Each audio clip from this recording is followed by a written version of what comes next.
Il-mitħna ta' San Ġwan Tuxa kienet parti minn kullana ta' mtieħen li kienu bnew l-aħwa il-Grammastri Rafael u Nikola Cottoner.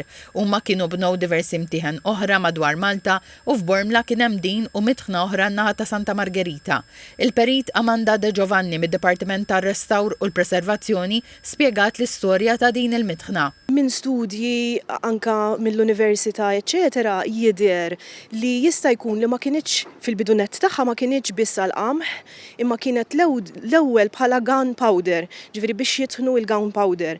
U dan aktar minħabba l-viċinanzi ta' Għajn Dwieli fejn kienu jkabbru ammont kbir ta' għeneb li kien jintuża li id-dwieli kienu jintużaw bħala porvli biex jitħallat għal gunpowder. Ġifieri bħala mitħna u mbagħad later on inqalbet biex tintuża aktar għat-tħin tal-qamħ għall-użu tal-poplu. Għal snin twal din il-mitħna ma sarilha l-ebda intervent ta' restawr bil-konsegwenza li ġarbet ħsarat kbar, speċjalment fuq il-ġemp u l-parti t'isfel. Il-perit De Giovanni qalet li ħafna residenti tal-mitħna kienu jiġbdu l-attenzjoni li l-mitħna kienet fi stat prekarju ħafna. Il-ħsarat l-kbar forma ta' ħsanat kienu deteriorazzjoni kbira fil-ġebla, speċjalment fil-parti l-baxxi fejn jintlaħqu ħafna mill-ammont ta' ilma li kien jimxi fil-ġemp tal-mitħna.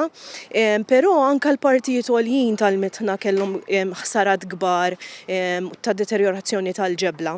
L-ikbar biċċa xogħol kienet fil-bdil tal-ġebel u fejn tipprova toħloq bilanċ għax inkella tispiċċa b'mitħna kompletament ġdida għax tibdel kollox, so isek trid issib bilanċ fejn iżżomm kemm jista' jkun mill-oriġinali, però ovvjament tibdel biżżejjed biex tarġa' ssaħħaħ lura l-istruttura. Spjegat li interventi oħra li saru fuq il-mitħna kienu jinkludu restawr fuq biċċiet tal-ġebel li kien les biex jaqa'.